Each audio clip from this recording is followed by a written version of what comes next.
what's actually when Creighton realizes what's actually happening, he's gonna freak out even harder. Are we live? Yes, we're live. Hey, welcome down. Well, I don't know. Welcome to the Outlaw Radio Show. My name is Zach Adams, and I pastor a church just outside of Athens, Georgia. The name of the church is Calvary 316. If you're local, come hang out with us one Sunday morning. If you're not local, but looking for a good church that teaches the Bible, not from the Bible, teaches the Bible, verse by verse, chapter by chapter, hang out with us online. Our live stream you can find on facebook.com/Calvary316. We also stream at Zach Adams on X or our YouTube channel, which is the easiest place to find it. It's quick link is Calvary316.live. I am joined also by the normal cast of characters. Working from my left to right, we're going to go with Spice Daddy. How you doing, Spice Daddy? What's up?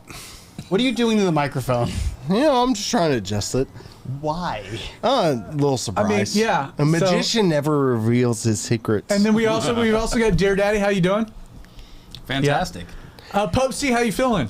Welcome to my nightmare. Why is this your nightmare? Why is that? Because give some context. The point of the episode. So the episode is titled Outlaw Radio Show Mystery Show, and that's because I don't know what's happening. And I am a control freak. By the way, Justin, why don't you go ahead and go? Not knowing. Okay. Go ahead and go. So Justin's leaving right now. Justin, go ahead and go. Bye, my little pepper poppers. Hey, wait. Hey, outside of that door, just wait for me. I'll call you in. Got it. So I'm a control freak, and I don't like not knowing things. And How's I that don't working know out for what you? poorly. It is So we did not this- a wait, good. It is not a good character trait of mine. So we did this- but it is a character trait. We of did mine. this to you last year. Do you want to explain what that was? Yes. So last year, what happens is every summer I go to a youth conference. with You our serve church. Jesus, and Yes, Justin and I scheme against you. I go and I hang out with youth kids. We have a whole conference. It has been for many years my favorite weekend of the year. Yes. It's youth conference. Zach started when he was at Calvary Stone Mountain. I go with our youth as a counselor, which gives Zach and by the way, Justin, hand this to Creighton when I tell you to. which allows Zach and Justin to have time to think of things without me there. So last year they did this, and the episode that they sprung on me was they brought my mom in, who lives in a different state, and it was a great episode. My mom. It was talked awesome. about- It was wonderful. My mom talked about abortion and why it's wrong, which was awesome coming from her because she is a child of rape. It was a great episode. If you haven't watched it, I really encourage you to go back and watch it. It was fantastic. But my anxiety is really high when I don't know what's going to happen. So just for context, we told you we had schemed up something, and you refused to believe that we had. I don't think that you could top my mom being here. You didn't believe that could The happen. weekend before that episode, I had seen my brother and my dad because they had been up for a race that we went to. And they were in on it. They and all in on knew. it. They all knew. rode up with my mom, and they didn't mention anything. They played it cool. You had other friends that were like, Oh yeah, I hung out with the Fields. I hung out with all of them. Everyone knew. I'm very anxious right now. I don't like this leading at all. into this particular season of Outlaw Radio, starting in August, we told you up front we have another idea of something that would be epic, and we just held off. And you have poo-pooed it. I can't imagine how they would beat it. You have said over and over and over again, you are just messing with me. This isn't a thing. And we have dropped clues like, no, this isn't. Like, we're just waiting for the right clues. There's a right time. Even as of right now, how, like, on a percentage? Oh no. Nick is watching. I thought you were lying about Nick watching. Nick commented, "Can't wait." No, and then Sarah White commented, "I'm at the edge of my seat." We're not there yet. Oh my goodness. I'll let you know when to come in. No, there's a lot of, like, literally, Creighton, everyone in your life. I hate this. Everyone in your life knows that this episode is happening, but you. I hate that. And we have like. Have you actually talked to my parents? I'm not going to answer that question. All right. At all. Like, even to the point that before, like, 15 minutes ago, Creighton was freaking out. And so I took a pad and I put it on the table face down. I was like, don't pull that up. Don't mess this up. This is the episode. Don't do it. I'm leaving. Creighton was like, I'm going to pull that up. I was like, don't do it. I said unequivocally, the moment you leave, I'm going to look at it. I said, don't look at it. Don't look at it. Don't mess this up. And Justin was in here for it, and we both left. And Justin was like, that's not the episode. I was like, no, it's not. It was last week's episode. Sure enough, came back in. He had flipped it over and looked at it. Of course I did. I told you that I was going to look at it. And I left it face up because I did not want to be deceptive. You did. I wasn't trying to hide it. Like I said, when you said I'm going to leave this right here, I said I'm going to look at it. No pride, no shame. Okay, so I'm gonna Vinny, look at it. Do you think we've kind of let in enough? Should we just go ahead and do this? Is it time to just roll with it? I say rip the Band-Aid off. Let's rip the Band-Aid off. Okay, so fans of the Outlaw Radio Show, Oh my goodness. brothers and sisters of Calvary 316. I can hear the door opening behind me. No, not yet. You're right there. It's just, you're good. So, this Sunday was Mother's Day. And it's one of the most important. Creighton's already freaking out. This Sunday was one of the most important Sundays of the year. And we thought we would take tonight and make it a Mother's Day episode. But honestly, me, Justin, Vinny, didn't really feel like we were qualified. Not real good moms. Yeah, not real moms. Yeah. So we thought, okay, go ahead and come in. We thought we'd do a Mother's Day episode. And so replacing me... buddy. So real quick. Upside down, by the way. Yeah, I know. Yeah, so replacing me will be. What is happening? No, I'm going to explain this. Here to fix your attitude. So you guys can go ahead and sit. You guys can go ahead and sit. Y'all can sit. This is worse than I imagined. Y'all go ahead and sit. And then I'm going to get Jessica. Give me 1 second. You lied to me about groceries. Yes, y'all scoot up. So you got to be close enough to the mic. Give a little instructions. Oh my goodness! What is going on? Ironically, the camera angle with Chelsea and Justin's mom is perfect. No, that worked out. Because we based that on the size of Vinny, not Justin. What is happening? So put it back on camera 1. So what we're gonna do tonight is we're gonna do a Mother's Day That's episode. why you said the camera wasn't tight enough. So- Because Jessica's shorter than you are. So we're gonna do a Mother's Day episode, but me, Justin, and Vinny did not feel qualified to talk about being a mom, and so what we're gonna This got you on the show, Jessica. So what we're gonna do tonight is I'm being replaced by my wife Jessica, and Justin's being replaced by his mother Karen, and Vinny is being replaced by his wife Chelsea, and what's gonna happen is we've given Creighton now a script of questions, and he's going to do a Mother's Day interview. These 3 ladies, by the way, have gotten that script in advance. So they've already been able to read through it. So they've been able to kind of formulate some kind of an answer. But Creighton, you are going to now, I'm about to leave. This is horrifying. You're going to actually lead the Outlaw Radio episode. And this is now your show. Oh my goodness. You're doing a Mother's Day episode with 3 moms. And Karen, at some point, because you're filling in for Justin, when the episode is about to end, Creighton's going to tell you you're going to hit this purple button. Okay. And that's going to roll out the music so that Jessica can read this. And she didn't know this was happening, but she's going to read this, which is the outro, which is what I do. My goodness. So this is now, there's a bunch of people on the back deck that are watching this live, and you are now in control of the Outlaw Radio Show. And you're doing a Mother's Day episode, Creighton. Why would you do this to me? I'm now leaving. So this is. By the way, Karen brought hot sauce. I don't know what's going to happen with that. I did. She also brought a straw. This is. She's got notes. This is your worst nightmare. Oh my goodness. So have fun with it, brother. Good luck. Why? And here, Jess, have a seat. Oh my goodness. I'm gonna make sure that you settle in, ladies. You'll need to be close enough to the mic. Yes, you need to talk into the mic. You need to be close enough to the mic that they can hear you, which is about camera 1. this. Let me make sure, Jessica. Give a 1, 2, 3. Yeah. You gotta say 1, 2, 3. Hey, let's see. Let me put this on. So we got a mic check. 1, 2, 3. Mic check. All right, we good? Miss Karen. 1, 2, 3. Chelsea? 1, 2, 3. All right, sounds like Good we're to good. go. Y'all have fun. Oh my goodness, Zach. You won't see us. You don't have to Have bend down fun. that. You're on the wide Good. shot. You're good. I'm out. This See ya. is. Craig, have fun. By the way, this did Wildly not get crazy. me on. I think Zach cornered me.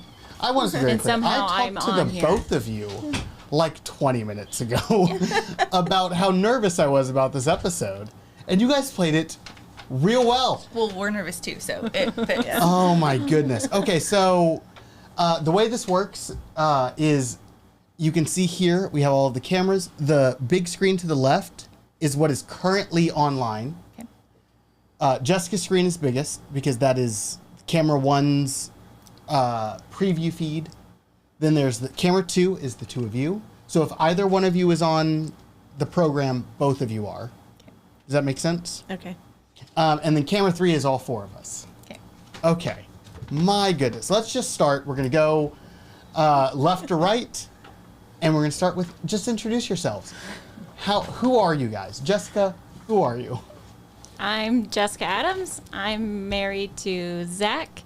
And what else do you want to know? That's Where good am I enough. supposed to look? Your camera is this one. So I look into that camera when If I'm you look talking. into that camera when you are on that screen, you look into this camera. Otherwise, you look into the tall one over there. Okay. Yeah. A little bit more projection. Talk louder. Well, okay. And I have 3 kids. Okay. Quincy, Theodore, Mabel.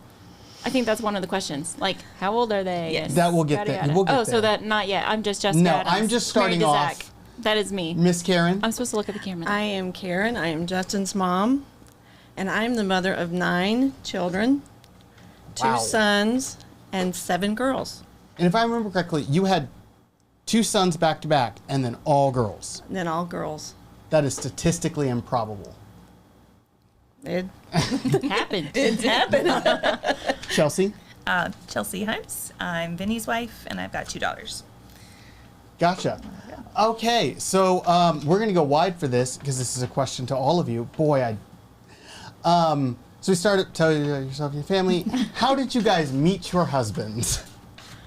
Jessica, They're how did staring you at me meet? to go first. Yes. How did you meet Zach? I actually met Zach at his dad's church, Calvary Chapel, Stone Mountain, and long story short, I was invited by a group of people I was hanging out with at the time that I worked with to go to this church to their evening service. They taught through the Bible, chapter by chapter, and so I went with them and met Zach right away because the person I was hanging out with, he was involved in the youth group. So Zach was the youth pastor at the time and came up, he introduced himself, and he actually right then invited me over to hang out afterwards, like with everybody because they usually hang out. And long story short, he made the move. He went for it. Cool. I got wheeled in. Same as today. Yes. Yes. Miss Karen, how did you meet Butch? Okay, but before we get to that part, Little louder. I cannot be outdone by my son. Okay. So she's got to do the hot sauce. Hot sauce. Let's go. Look him. Oh, snap. Hot dang. Justin, did you hear that? I just want you to know that the sound of that emptying got caught on the mic really well. I am so sorry. No, that is awesome. It's impressive. Hey, we're competitive in our family. Nicely done. And 2, my son needs to learn to drink it with a straw. Yeah. I agree. I think that's a. I think it would go down fast. You know what? That is what we call invention, and we love it. Ingenious, right? Well, I met my husband Kelly at Calvary Chapel, Atlanta at the time. My family started going there. I think we had 2 services. So he would go to the early service. We'd probably go to the later service. But eventually my parents connected with him on building an addition onto our home. So he was at our home quite often. And he was leading a Bible study with college and career kids. Of course, I was still in high school, and he was 27. So there's 9 years between us. Oh, wow. I didn't get to participate in that Bible study. I was just on the outskirts, just watching. And at some point, my dad had been praying. The Lord had been moving on my heart too. And then the Lord had been working on Kelly's heart. And he approached my dad one evening, said, I need to talk to you. And my dad said, well, I need to talk to you. And the Lord had been working on both of their hearts. My dad was very strict. So to date one of his daughters entailed a lot of permission and just a lot of walls, breaking through walls and stuff. So eventually we started dating, and I left to go out of the country just a couple of months after we started dating to with YWAM, a group from Calvary, Atlanta, and we were gone 2 or 3 months. He proposed before I left, and so when I got back, we got married in September. And we Wow. have been married 42 years. Oh, wow. And you call him Kelly. Do you not call Kelly. him Butch? His 'Cause nickname I've is always Butch. known him as Butch. His nickname is Butch. His legal name is Kelly. Gotcha. So, cool. All right. I'm not married to 2 men. I'm just Right. Yeah, for sure. Totally different podcast. Chelsea, how did you and the Dear Daddy meet? I think I met him originally when I was in like 6th grade at youth group. I wrote about him in my diary because I thought he was so cute. And to let it be known, maybe it's known to some of them, but he used to be so pretty. Like bleach blonde hair. So, for those of you who don't know, there are pictures of Dear Daddy with frosted tips, like very 90s young man look. It's fantastic. Yeah, he was like a NSYNC Backstreet Boy. Yeah, the earrings. Oh, he was so pretty. So I wrote about him in my diary, and then he didn't go to my school. I think he was homeschooled. And we met again officially when I was like a sophomore in high school at a friend's house. And all my friends wanted to date him, and I was so done with boys at the time. I was like, okay, God, it's up to you. I'm over this. And I had gone to a Christian conference in high school and came back, and my mom said some boy named Vinny had called for me, and I was like, oh, that's that kid. Because he was working full-time and homeschooled. And then we just started dating and hanging out, and yeah, that was it. And now we've been married for 16 years? 16 years. Wow. No. Wait. No, your daughter. 20. I was going to say, you have at least an Holy 18-year-old guacamole. daughter. 23 years. That makes You were more a little sense. off. Yeah, just a little bit off. It's Normally, it's the guys that get that kind of number wrong. okay, it's the cameras. Right. Yeah, I am also very nervous. Okay. Karen, I'd like to ask you, you have a very large age gap between you and your husband. Has that presented problems between, you said you got married when you were how old? I was 18. He was Okay. 27. My upbringing was a little different. My dad passed away when I was 13. Oh. I was the oldest of 3 girls. My mom was very young. I was born on her 18th birthday. They were high school sweethearts. They got married there shortly after. So when he passed away, we had a few years of single mom life, and then she met my stepdad, who they've been married a year longer than we have. 16 years. This is our show, Vinny. You can have that one. That was- one. That was sweet. But anyway, when he passed away, it creates an environment where you kind of have to grow up quickly. Helping my mom and just being in charge of my younger 2 siblings. But then she met my stepdad, and I gained 4 step siblings, along with my younger 2 sisters. So I started off being the oldest of 3, and now I'm the 4th of 7. So Gotcha. anyway, so at that point, I was in my senior year of high school when we met, and when God moves on your heart and says, "This is what I want," and the confirmation coming from your parents and other people, you be obedient and you walk it out, and it's been an amazing journey. Absolutely. So we're going to go to the next question on the list that Zach has given me, which is, how would you guys describe your parenting styles in a few words? So this is going to be relatively quick. We're going to leave it on the wide shot. Jessica, how would you describe your parenting style? I had to go to ChatGPT and see what that even meant. I didn't even know there was parenting styles, except for like, I've always heard the helicopter parent, and I never wanted to be that. I don't think I'm that. Maybe my kids would disagree.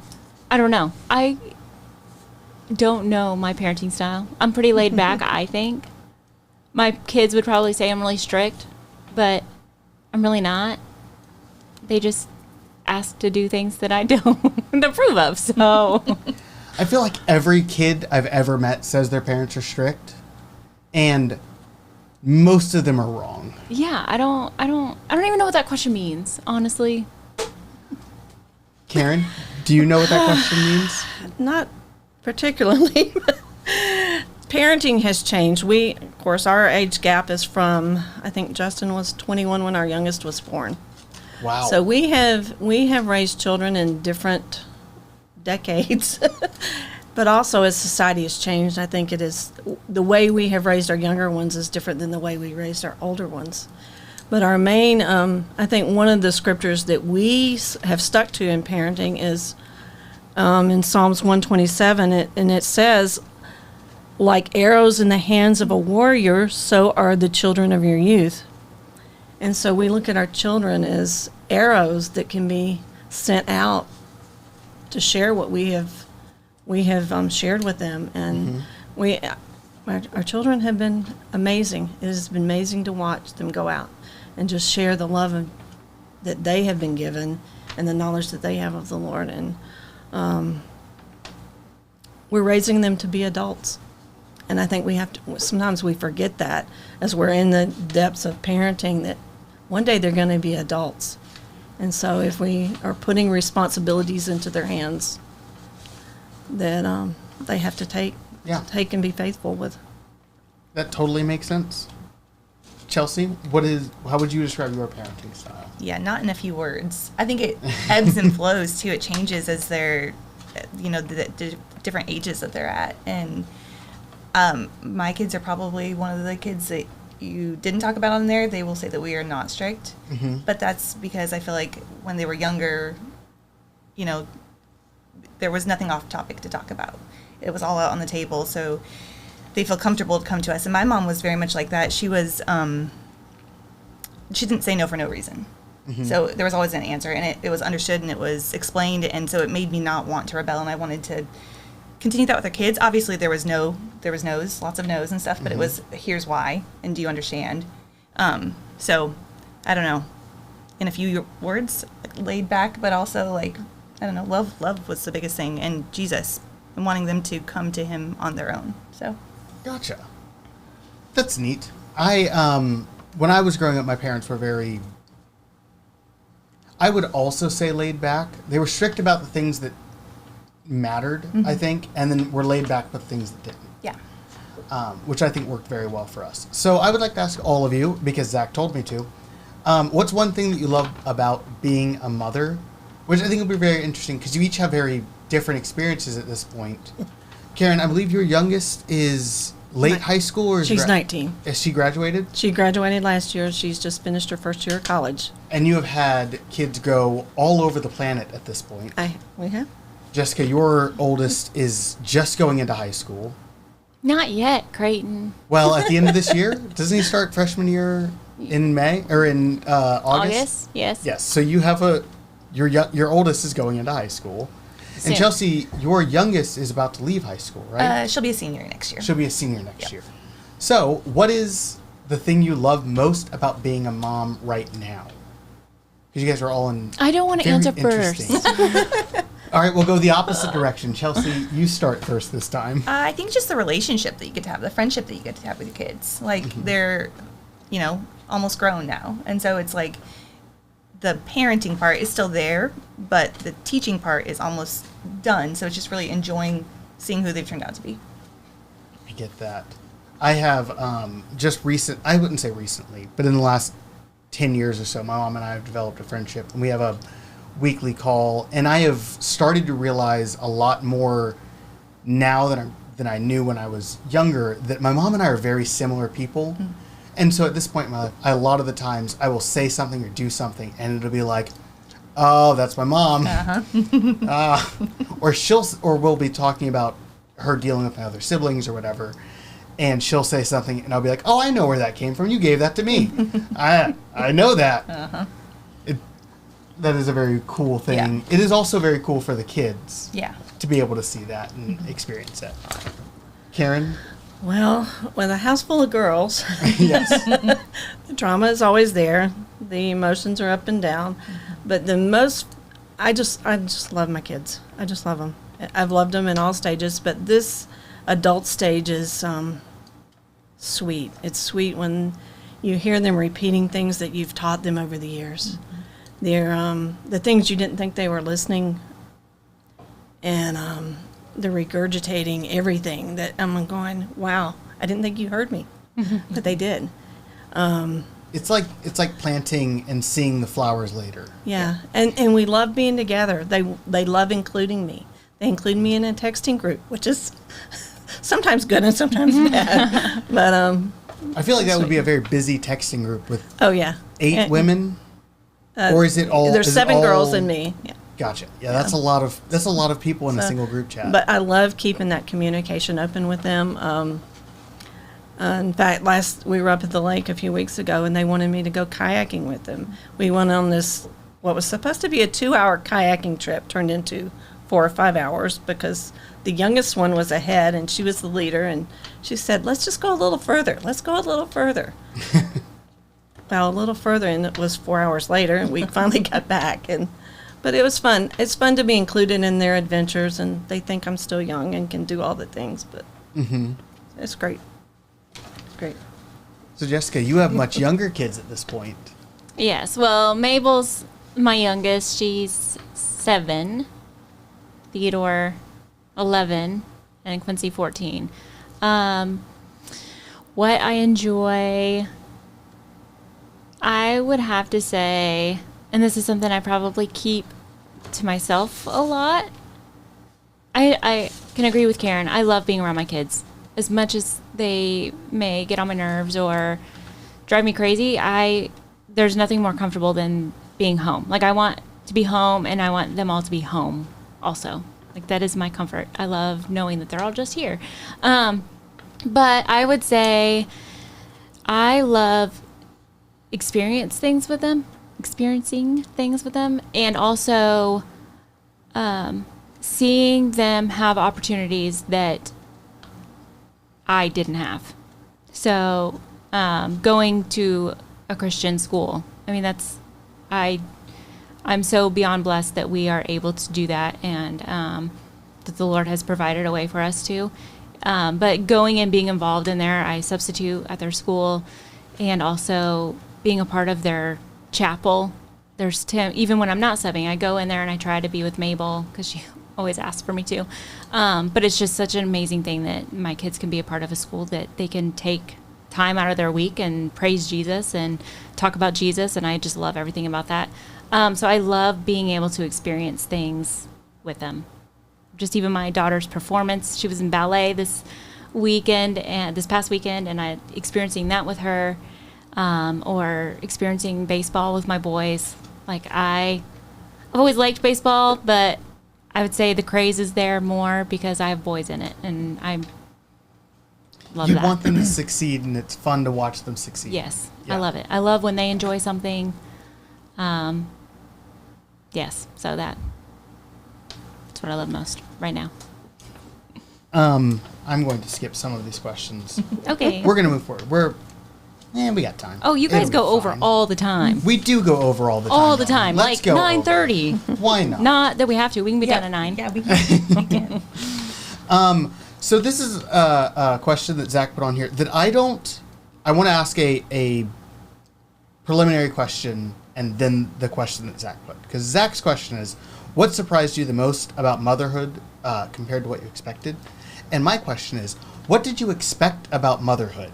Because if you don't know, if you're new to the Outlaw Radio Show, I am a very single 30-something guy. I have no idea what you would expect from motherhood. I don't know the foundations, let alone what you would expect long term.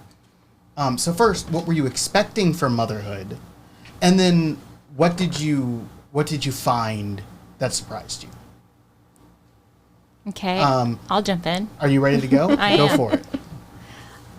I wanted to be a mom, so I don't even know where my expectation or where this idea of a mom came from. I think maybe I created my own. I don't know. My favorite show growing up was Full House. There was no mom, so I don't like I don't know where this mom thing came from. I had a split family. My mom wasn't around when I was younger, so. And then my dad got remarried, and that was all messy. And so I did not have something that showed me even what a mom should be or shouldn't be or what. But I think, so as much as it came natural to me, and I just wanted to do it. I think I just felt like ready and I could do this. So something in me, something that the Lord put in me that I was just always there. But I think what most surprised me was how, because I had that there, how hard and how lonely it can be. And I think that, I don't know, I'm seeing it more now, maybe because of social media, that moms are coming out and they're talking about things, and sometimes they glorify things that they shouldn't, or they downplay things that they shouldn't, and it gets a little messy with that. But when Quincy was little and he was my first, there wasn't that yet. And so I thankfully had a friend that I was very close with at the time, and spent a lot of time together. But I think it was when I had Theodore and we moved out here, it got really lonely. And there was not that community of little ones. The moms were working. There was not the mom who stayed home, and I was able to stay home and loved every minute of it. But that made for some really lonely, hard days. There wasn't that community that, and I'm sure that'll get to another question that's coming. Probably. I don't know. But yes, that I'll end there because it might go further into Okay. a different conversation. But yeah. Miss Karen? I was very young when I had our first, Justin. I was 19. That is very young. That was very young. I had nannied and I had babysat, so, I kind of knew how to take care of kids. At least I thought. I guess I did okay. But what surprised me is how much love and responsibility I felt when he was born. It's like now you have this little one in your hands, and he's dependent on you for everything. Not just food and clothing, but a shelter over his head. And as he's aging, you're having to teach him all the little things. That's a big responsibility. And walking in faith is a whole nother source that I think is important when you're raising your children. If it wasn't for my relationship with the Lord, I don't know that I would have done well. Mm-hmm. Those hard days, those hard nights, the middle of the night, when you're like, will you please just go to sleep, or I just need a 5-minute break. Those are the times you really learn to lean on the Lord. And just like, I don't know what I'm doing, God, but you do.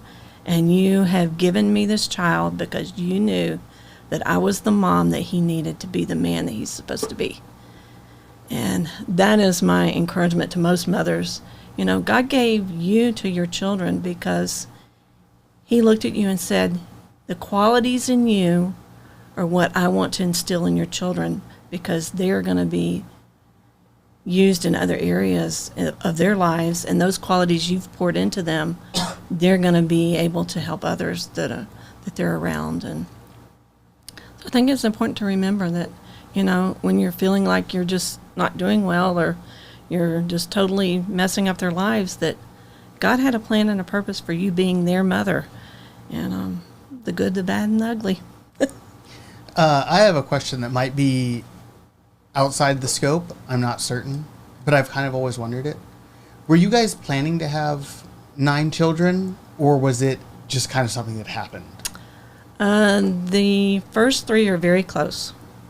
Justin and Jordan are 20 months apart, and then Jordan and Emily are 13 months apart. So very close. Kelly was a builder, and the building business tanked, and so he had to find work. There was some hard days there, but I look back now and see how beneficial those days were. Just the things that we learned, and he ended up later becoming a federal employee, which helped support our family. But as far as planning kids, when you surrender your life to the Lord, you surrender it all. That includes your child planning. Yeah. We didn't intentionally have 9. Kelly's the 8th of 9. When I first married into his family, it is amazing. You can never explain it to someone who's never experienced a large family. It is the greatest. I love his family so much. Yeah. So I'm very thankful we had 9. And I see it when our kids are all in our home. They were this past Sunday, and I look around, there's not a place to sit. There's plenty of food. They're talking, they want to be together, and it's worth it all. It was worth it. That's really awesome, especially for people of my generation who are struggling to have kids at all. It's really nice to hear someone say, hey, I had 9 kids, and I wouldn't change that. I wouldn't. I would go It's back and do it wonderful. all over again. That's wonderful. I originally wanted 5. I knew that about you. Yeah. The Lord had different plans, though. So, It is all in the Lord's plan. yep. Chelsea, I can restate the question. I know it's been a hot minute. Sure. What were you expecting from motherhood, and what surprised you most? I think I was kind of the opposite of Jessica's, maybe a little bit more like Karen's. Like, we got married young at 18, so, but I had never, like, babysat, I never nannied, never did any of that. I assumed I would have kids because that's just what you do.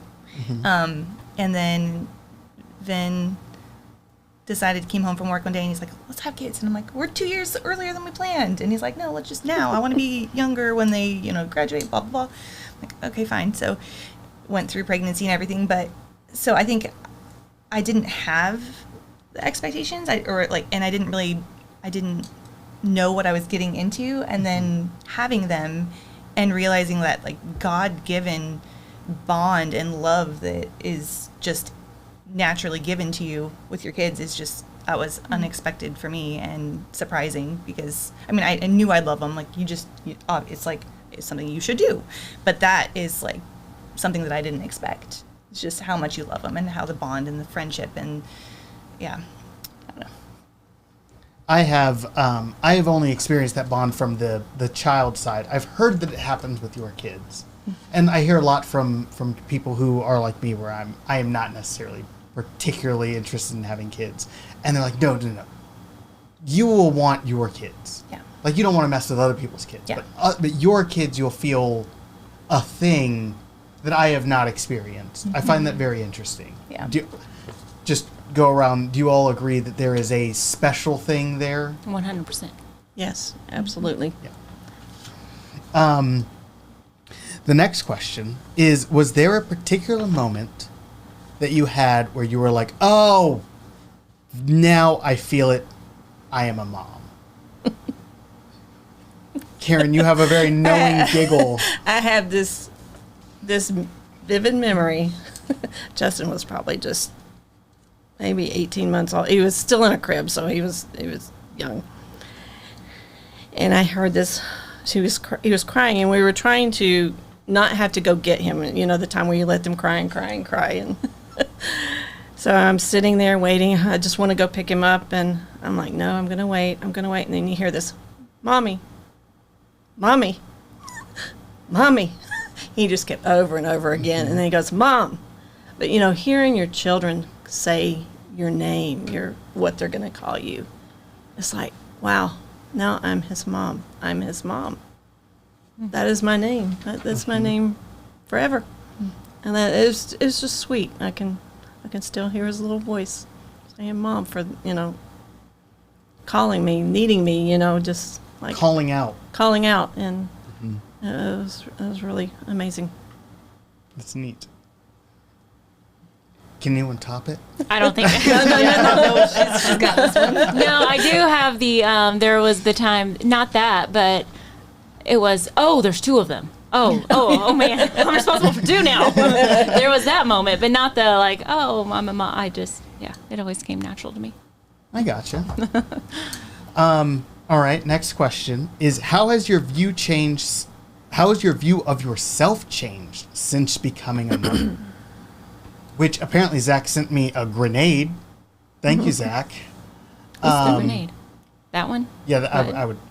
How has the view of yourself changed? Is always a dangerous question to ask another human being. How has the view of Jessica changed since becoming a mother? Do you now see why it's a grenade? Well, my body's changed probably about 100 different ways and times. There we so let's just get that one out of the way.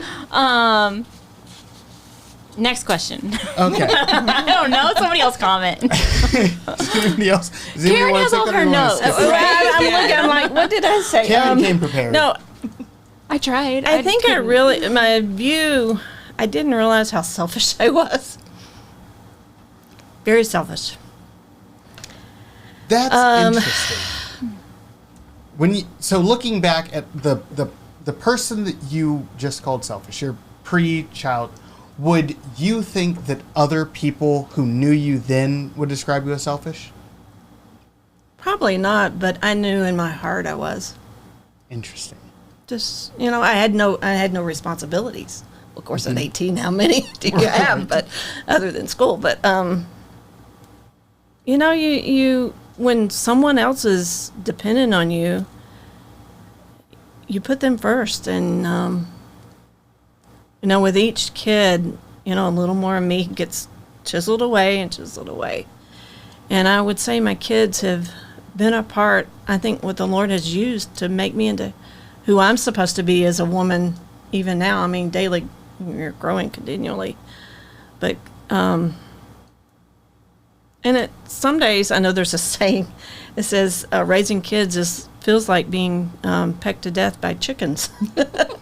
And some days it does feel like you're being pecked to death by chickens, but they're my chickens, and I love them dearly, and they can whittle away my self-centeredness, my outer shell, taking me out of my comfort zone, which was my commitment for this year, which is why I'm sitting here, because I'm naturally an introvert, and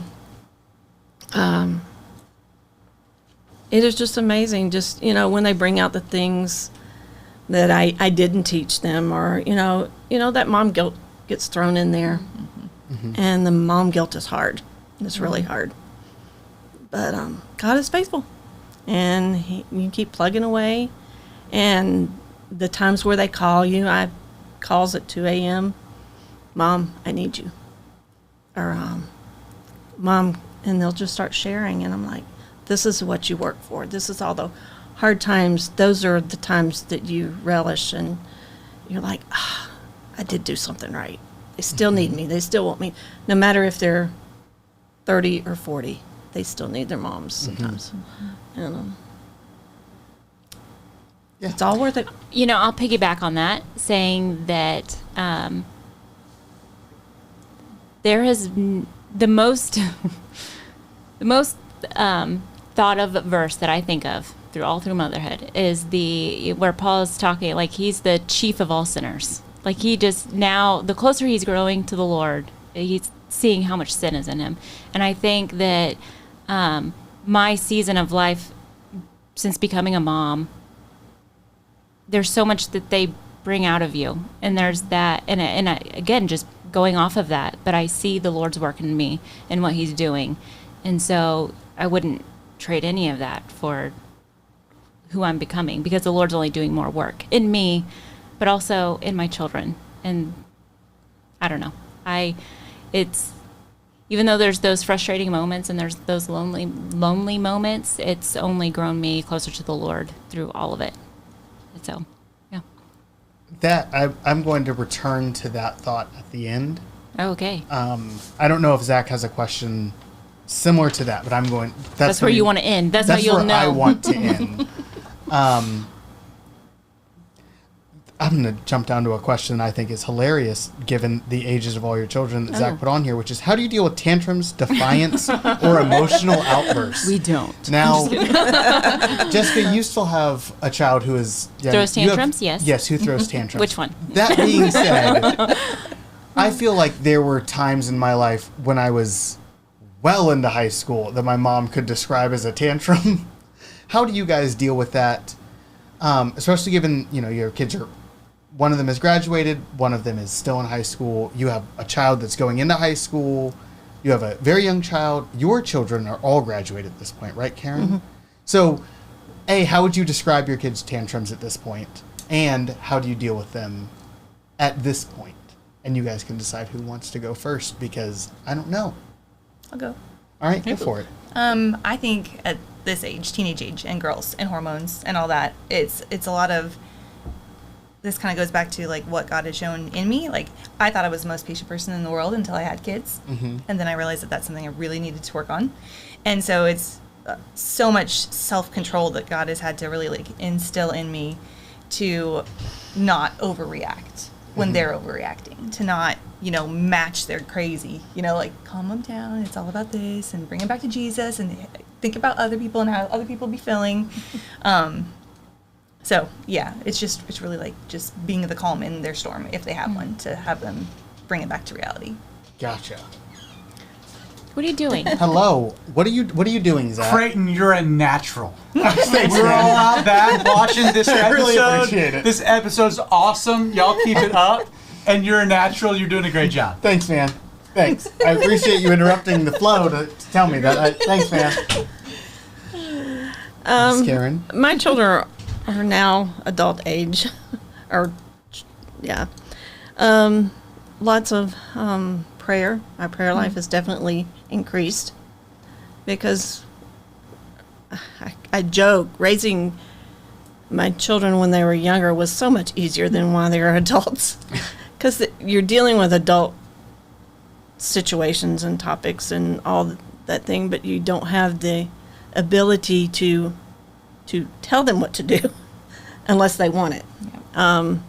So mostly a listening ear, being available. And it's something my mom mirrored for me, just being there and always coming back with scripture and wisdom, always lots of wisdom from her, which I greatly appreciate. Now I'm able to pass that down to my children, and we've been in some situations where there's been some tantrums, adult tantrums, and you sit with them and you love them. You love them through it, and just being available in love. Yeah. Jessica?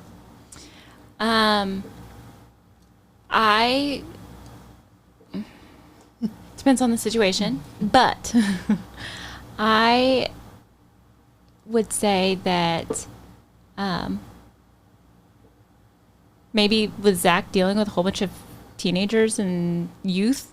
That's right, because if you don't know, Jessica was a youth counselor when Yes, I but was this is in going back to Zach, middle but school yes. and high school. For how long were you a youth counselor? Because Zach was youth pastor for, 10 years? Yes. How much of that were you one of his youth counselors? I don't know. That's a good question. But a few, at least. Yes. Quite a few. Yes. Yes, I would say at least 5 of them, maybe. I feel like I was in 7th grade when you started coming on the youth retreats. So... I don't know. You were the first one that questioned why he hadn't asked me to marry him yet. I'm a very smart person. That was the days when you would pull out my chair for me. You'd make sure I had my breakfast on the retreat. I He was such a remember good guy. You still are a good guy. Thanks. everybody, he's available. Thank you. Thank you. Okay, what Yes. was the question though? Because How do you deal with the tantrums. That's right. So Zach would go back to like really what's going on. So why is this child having a tantrum? Whether it's my youngest, my middle child, or my teenager, or why I'm throwing a tantrum. Like, let's be real.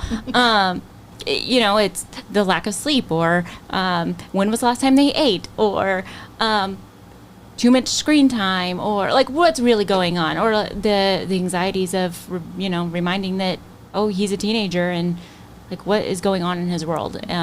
So just kind of, I guess, always going and thinking through like what is the root of it. And Trying why. to cure the problem and not a symptom. Yes. But honestly, a lot of prayer. Most of the time it starts with prayer. Mabel knows that I will, especially when she starts to go at it, I will stop and pray to Jesus, and her comment is always like, I heard that. And I'm like, I know, that's the point. I'm talking to Jesus right now because I need to deal with you. So I don't know, prayer and just really finding what the root cause is. And there's been many prayers. That's all. I mean, really. The Lord knows. Prayer is always a good way to deal with anybody's tantrum, yours or those in Yes. your life. I would agree. Yes. The next question is, and this one directed to specifically people like my age and maybe the generation directly below me, is what financial pressures or worries come with raising kids today, and how have you dealt with them? Because a lot of people my age, and again, the generation directly below me, so 20s and 30s, they say that they're not having kids because of the current state of the economic, whatever. Things are weird. And a lot of people say that they're not having kids because of that. So speak to them. Is it worth it even if economics are rough? What can they do to kind of mitigate the fears there? Etc. Jessica, are you ready to go? Yes, I'll go. I don't do our finances. I trust my husband in that, and I'm so thankful that he does it. But he's always, like, I was ready to have kids as soon as we got married. As soon as we said, I was, let's do this. He said no. He wanted to enjoy a few years. So we had 3-4 years in between. But before he got on board with it, even then, right before he kind of got to that point, having kids never worked out on paper. I don't think it will ever for anybody, no matter what time period you're in. And it'll you mean never that make as sense. in terms of like the account, the budget. Yes, the money. Like, again, you can see all these like, oh, how many diapers a child goes through, and then all these things. No, it will never work out on paper. But I can say, I'm sure all of us can say we're here and we've made it work. Our children are sheltered, and I would say probably very well taken care of. Does that mean we have everything that we want to give our children? No, but 100%, without a doubt, totally worth it. I think that the Lord, there are so many things that so many levels that you get to see the Lord in having children. So things that you get to learn, the father relationship that is just unexplainable. The child, like, for the child, like, even then it's like you loving your child this much, you can't understand that. And what the Lord says about you, Creighton, and for you, you've heard it from other people, like, oh, but it's different with your child. And it is, and you can't really say that and explain that until you are in it and you know it.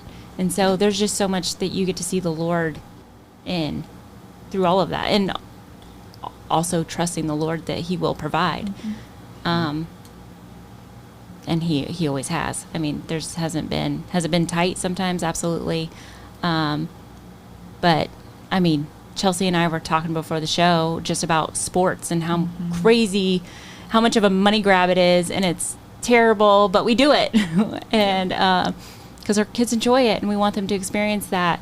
But I know for me, like there's other things that I've been able to pick up and do to earn the extra money so that we can do that and provide for them in that way.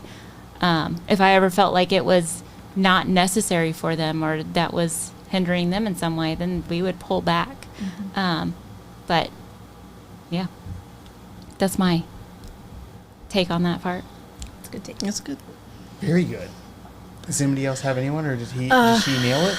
With 9, That is a lot. they heard the answer no quite often. No, we can't afford it. Did my kids suffer? They may have missed out on some things, but I don't think they suffered. We had lots of home-cooked meals. I learned to cook, and I guess I cook okay. Yes, My children still want to come home and Okay eat. is crazy. I've had your cooking. Fantastic. You cook very well. So they benefit from that. It's a healthier way to eat instead of eating out all the time. I mean, we get pizza every now and then, but with 9, you just can't go out to eat quite often. As far as budgeting with each child, this is kind of a funny God thing. With each child, Kelly would get a promotion at work. Wow. Almost every one you would see, you could just almost see the pattern. We would find out we were expecting, and he would get a promotion, or vice versa. And it's like, God said, here, I know you need this extra. I know you Jehovah need Jireh, this. Yeah. our Lord the provider. And there's been times where we did not have money. The building business tanked when we were, he was building houses. And we had to move in with our in-laws. And that's pretty humbling. But we trudged through. It was a great time. Our kids got to know their grandparents. I mean, even during the hard times, there was a reason for it. And I am so thankful we were able to have that time with them. And our kids now, they had to have jobs. At 14, 15, they started working. If they wanted extra money, they were. And I think that helped them to develop a good work ethic, which I'm very thankful for today, because they're very loyal wherever they're working. Now, the youngest one, they would tell you different. She's of course. Well, that makes sense because there's an ebb and flow from, Yeah. especially when you have kids over 20 years. Yeah. A lot of things change from the beginning of the first to the. Oh, definitely. To the baby. To the baby. Yeah.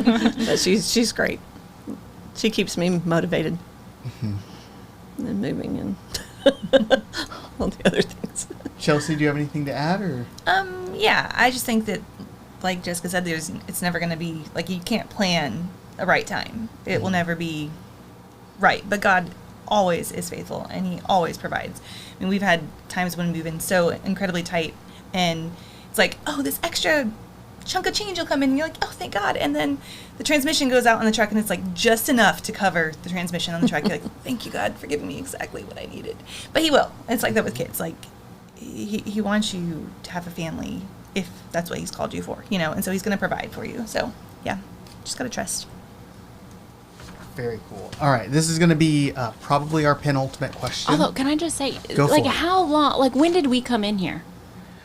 Would you like to go longer? We can go longer, I'm just Jessica. saying, Zach did Jessica, talk for, you like, know what? I don't know, it's like a good 10, 15 In minutes. that case, I will not I'm just kidding. stifle We can still the be Holy done right at Spirit. 9. I'm I just will saying. not stifle the Holy Spirit.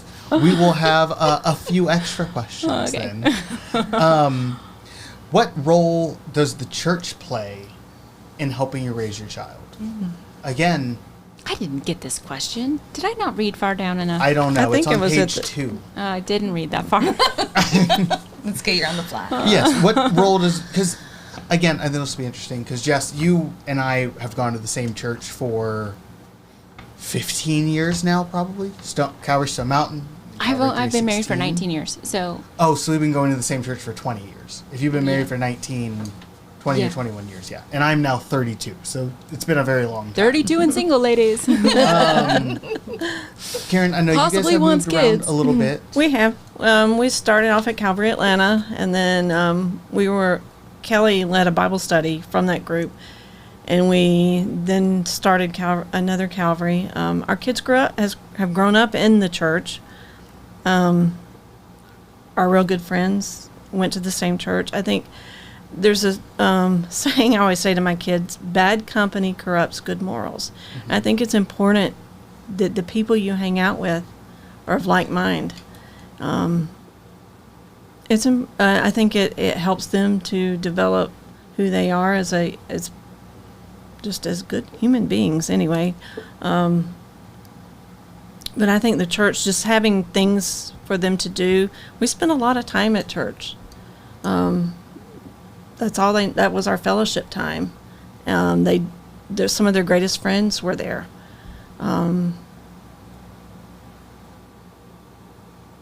It was a good support system.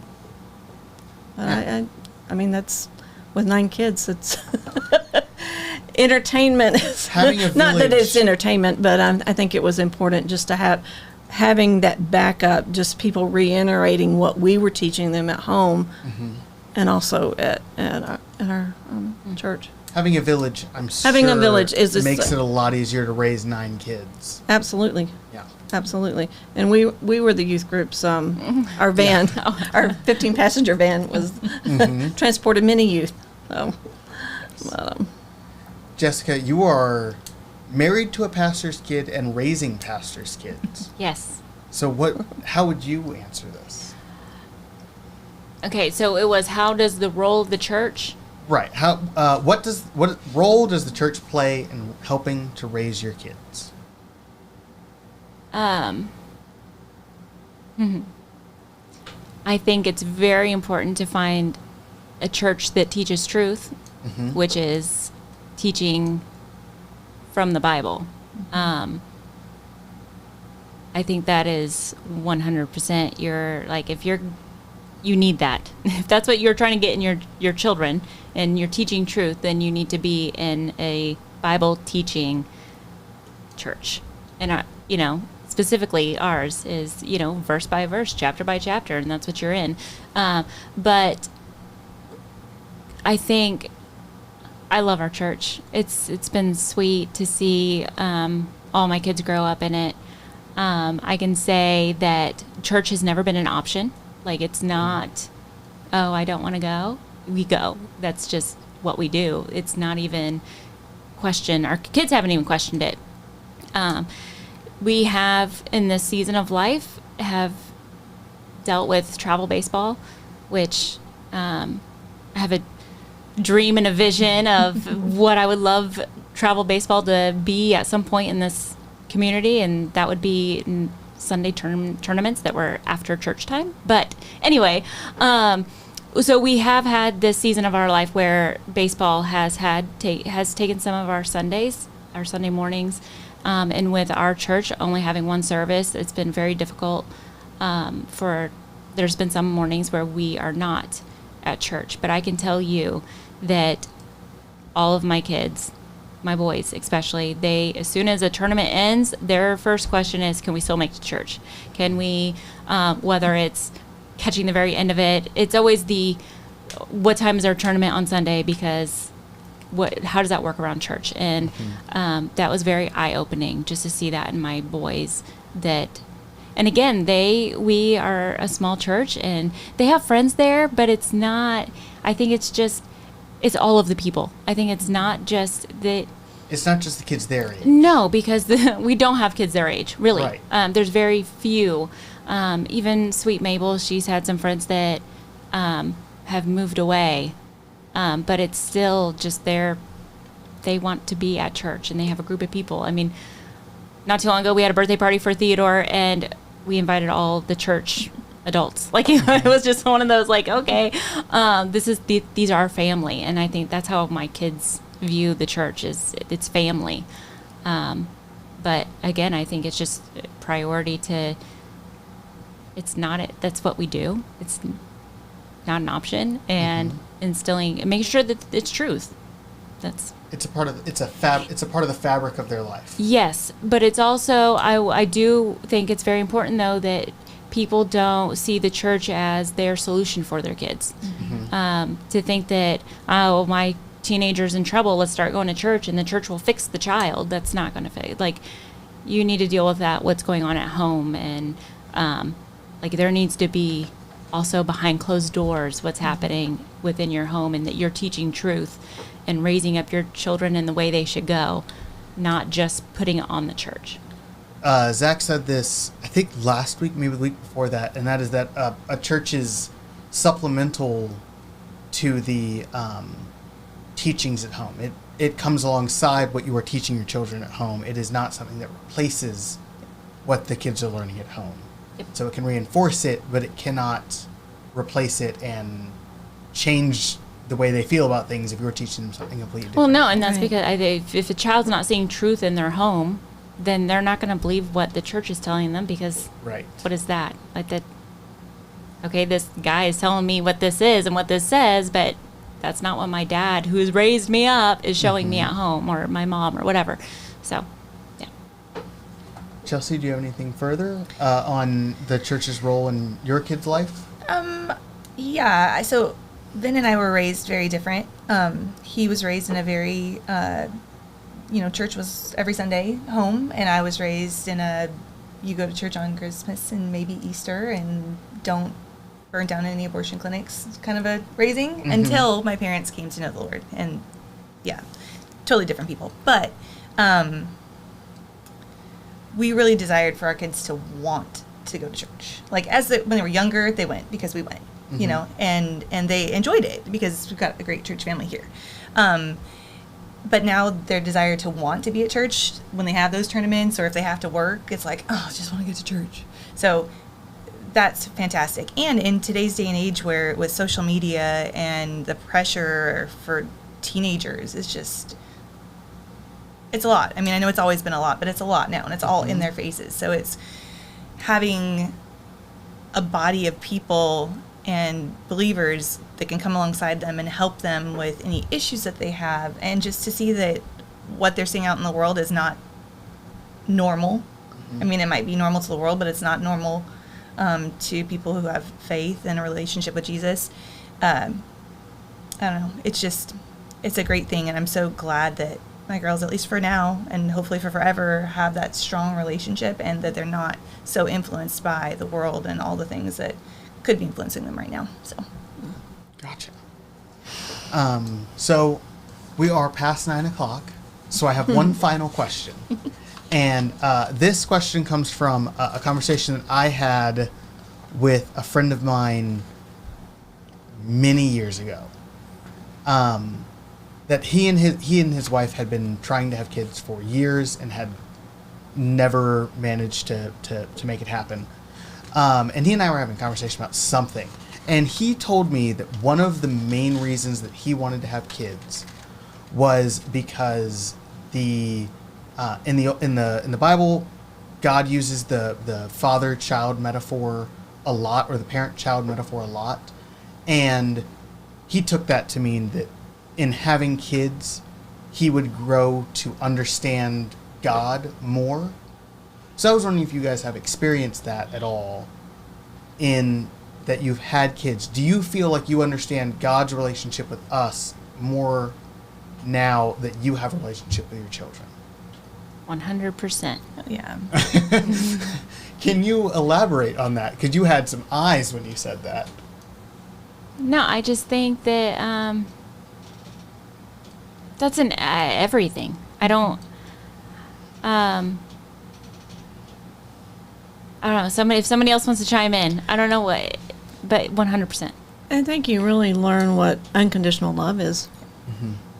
And that no matter how much they mess up, how mean they can be when responding to you, that for them, they know that we're still going to love them. I think about the prodigal son. His dad didn't kick him out. His dad said, "Son, I'm here when you're ready to come back." And watching your kid walk away is probably the hardest thing a mom or a dad could do. But when they come back, it is the most beautiful reunion you'll ever experience, I think. But just watching my kids forgive me when I mess up, just that unconditional love, I think. I truly didn't understand it until I had kids.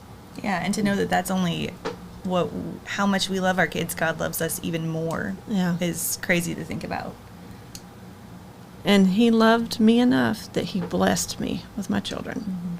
Because he says they are a blessing. And I truly believe that. And they have blessed me in more ways 9 ways than I could ever be thankful for. Very cool. Well, I really appreciate you guys being on this episode of the Outlaw Radio Show. I can hear somebody trying to come in. Is he going to close us? Are you going to close us out instead of me? Are you going to close us out instead of me? No, you're going to do it. All I gotta say is I am going to hold you guys accountable for at least by being done by 9:09. Oh my goodness. We already got ideas for The next time you're gonna a prank him. spin-off. I don't know people Outlaw do- mamas. The Outlaw Mamas. Creighton with the mamas. Hey, excellent episode. This was awesome. It was great. It was a lot of wonderful. fun. I enjoyed it a great deal. I feel like you're building us up. No. All right. No, wait. You wait. guys, the three of you did great. Justin wants to jump in. Oh my goodness. Now you get to meet the author.